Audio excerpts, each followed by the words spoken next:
Salutare tuturor! Astăzi o să sar peste rampa aceea. Ceva, nu rampă, drop. Cum zice prietenul meu, cu bicicleta asta. Suspensii Se poate la și scaun. cu asta. Sau cu asta, a lui prietenul meu. De acolo, vin până acolo. Dar să mă filmezi și pe mine. Aici este prietenul meu, are 7 ani. Da, eu primul. Acum îi dau să mă filmeze. Da, după aia îl dau eu, bine? Da. Să vine mașina. Ok.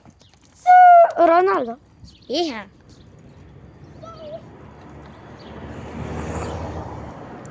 Stați să vină.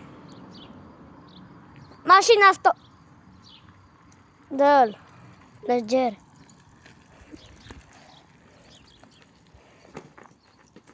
L-o dă frumos. Da. Acum și eu, mă. Mai dai unul. Lasă-mă pe mine să dau. Ia, Acum eu o să-i dau la prietenul meu.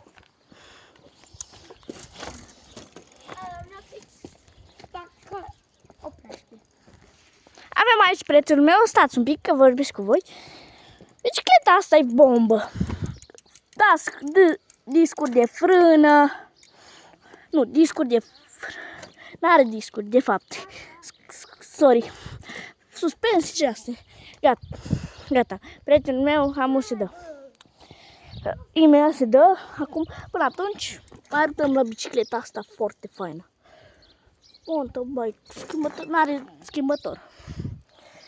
Are schimbător de viteză. Aha, e minusul și scaunul e lipit. Că e aproape așa.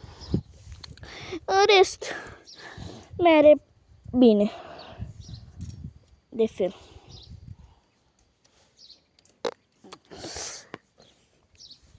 Scrie pe ea mountain bike, dar nu știu dacă e mountain bike. Sincer. Că mountain bike-urile știu că arată altcumva. Apoi așteptăm.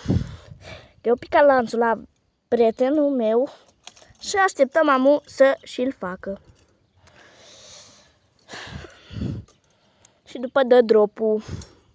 Până atunci mai vorbim.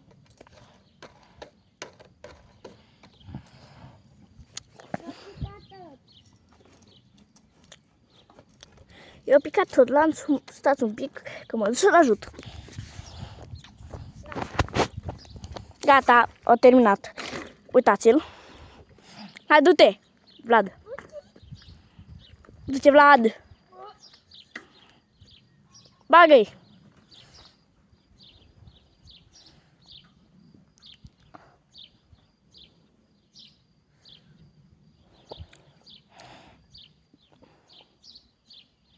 Hai, da.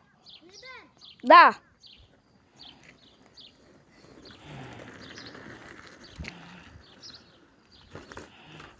Bun.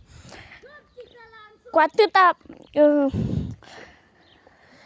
atâta a fost pe azi. Pa, pa.